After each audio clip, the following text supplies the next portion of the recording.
មូលហេតុពីរយ៉ាងដែលប្រទេសសិង្ហបុរីក្លាយជាប្រទេសអ្នកមានដោយដែលអ្នកទាំងអស់គ្នាដឹងហើយថាប្រទេសសិង្ហបុរីមានទំហំ735.7 គីឡូម៉ែត្រការ៉េពោលគឺធំជាងខេត្តកំពង់ស្ពឺតែបន្តិចតែប៉ុណ្ណោះ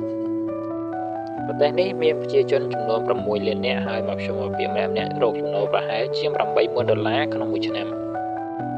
ចំណូលនេះខ្ពស់ជាងគេឆ្ងាយណាស់ក្នុងប្រទេសតំបន់អាស៊ានតែប្រហែលឬលើសប្រទេសមួយចំនួនទៀតនៅតំបន់អឺរ៉ុបមូលហេតុដែលនាំឲ្យសិង្ហបុរីមានថ្ងៃនេះមានមូលហេតុជាច្រើនតែជារួមមានតែពីរសំខាន់ប៉ុណ្ណោះទី1កត្តាភូមិសាស្ត្រពោលគឺប្រទេសនេះព័ទ្ធទៅដោយសមុទ្រទឹកជ្រៅដែលអនុញ្ញាតឲ្យនាវាដឹកទំនិញខ្នាតយក្សចូលចតដើម្បីដោះដូរទំនិញនៅតំបន់អាស៊ីនិងពិភពលោកទី2គឺកត្តាធនធានមនុស្សព្រោះក្រោមការផ្ដួលរំរបស់លោកលីខ្វាន់យូបិតាសប្បុរសរបស់ប្រទេសសិង្ហបុរីគឺផ្ដោតសំខាន់លើការអប់រំ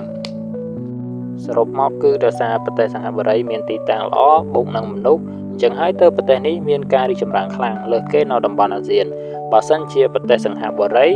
มันមានភូមិសាស្ត្រល្អតែមនុស្សមិនកើតឬมันមានធនធានមនុស្សតែភូមិសាស្ត្រមិនល្អមិនប្រកាសថាប្រទេសសិង្ហបុរីខ្លាំងដូចពេលបច្ចុប្បន្ននេះទេ